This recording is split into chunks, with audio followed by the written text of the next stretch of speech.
BJP-RSS agenda പ്രകാരം ഭരണഘടനാ ഭേദഗതി ചെയ്താൽ അത് പാർലമെന്ററി ജനാധിപത്യത്തിന്റെ അവസാനമായിരിക്കുമെന്ന മുതിർന്ന കോൺഗ്രസ് നേതാവ് പി ചിദംബരം. ലോക്സഭയിലും രാജ്യസഭയിലും 2/3 ഭൂരിപക്ഷം ലഭിക്കുകയും 20-ലേറെ സംസ്ഥാനങ്ങളിൽ BJP അധികാരത്തിൽ വരികയും ചെയ്താൽ ഭരണഘടന തിരുത്തിയെഴുതുമെന്ന BJP ഉത്തര കന്നഡ MP അനന്ത് കുമാർ ഹെഗ്ഡെയുടെ പരാമർശത്തിന് പിന്നാലെയാണ് ചിദംബരത്തിന്റെ ഈ പ്രതികരണം.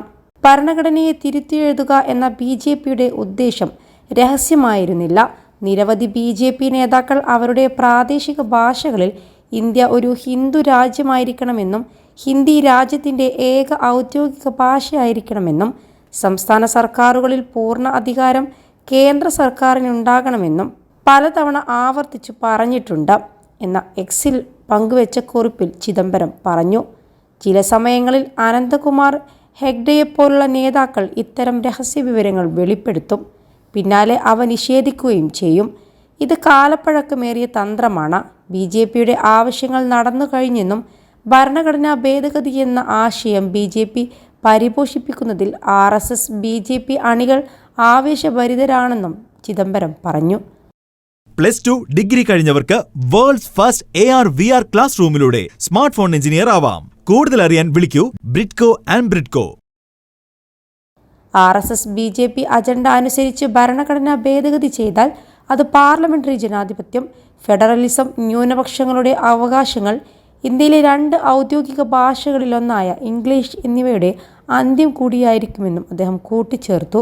അതേസമയം ഹെഗ്ഡെയുടെ വിവാദ പരാമർശങ്ങൾക്കെതിരെ വിമർശനം ഉയർന്നതോടെ അദ്ദേഹം പ്രകടിപ്പിച്ചത് വ്യക്തിപരമായ കാഴ്ചപ്പാടുകൾ മാത്രമാണെന്നായിരുന്നു BJPയുടെ വിശദീകരണം.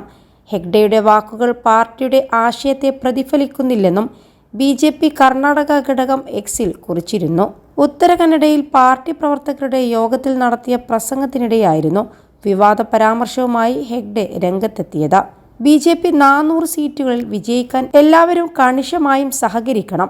കോൺഗ്രസ് നേതാക്കൾ പല കാലങ്ങളായി ഭരണഘടനാ ഭേദഗതി വരുത്തിയിട്ടുണ്ട്. അതൊന്നും ഹിന്ദുയിസം മുൻനിർത്തി ആയിരുന്നില്ല. നമുക്ക് നമ്മുടെ മതസംരക്ഷണം മുൻനിർത്തി അത് ചെയ്യേണ്ടതുണ്ട്. ലോക്സഭയിൽ നിലവിൽ 3/2 ഭൂരിപക്ഷമുണ്ട്. എന്നാൽ രാജ്യസഭയിൽ ഭരണഘടനാ ഭേദഗതിക്ക് ആവശ്യമായ അംഗബലമില്ല. ലോക്സഭയിലെ വർധനയിലൂടെ അത് മറികടക്കാനാകും. സംസ്ഥാനങ്ങളിൽ നിയമനിർമ്മാണ സഭകളിലും 3/2 ഭൂരിപക്ഷം നമ്മൾ ലക്ഷ്യമിടണം.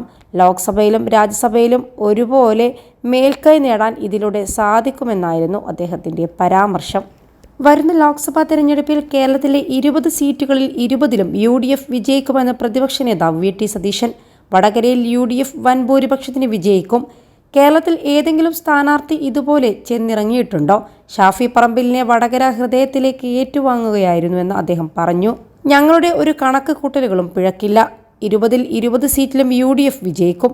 പാലക്കാട് ഉപതെരഞ്ഞെടുപ്പിൽ കോൺഗ്രസ് സ്ഥാനാർത്ഥി ജയിക്കും.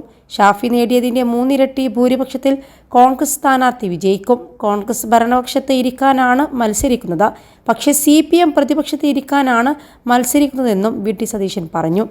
21 ലക്ഷത്തോളം സന്തുഷ്ടരായ ഉപഭോക്താക്കളും 2 ലക്ഷത്തോളം തിമിര ശസ്ത്രക്രിയകളും പൂർത്തിയാക്കിയ മലബാറിലെ ഏക കണ്ണാശുപത്രി അൽ സലാമ ഹൈ ഹോസ്പിറ്റൽ റോഡ്, പെരിന്തൽമണ്ണ.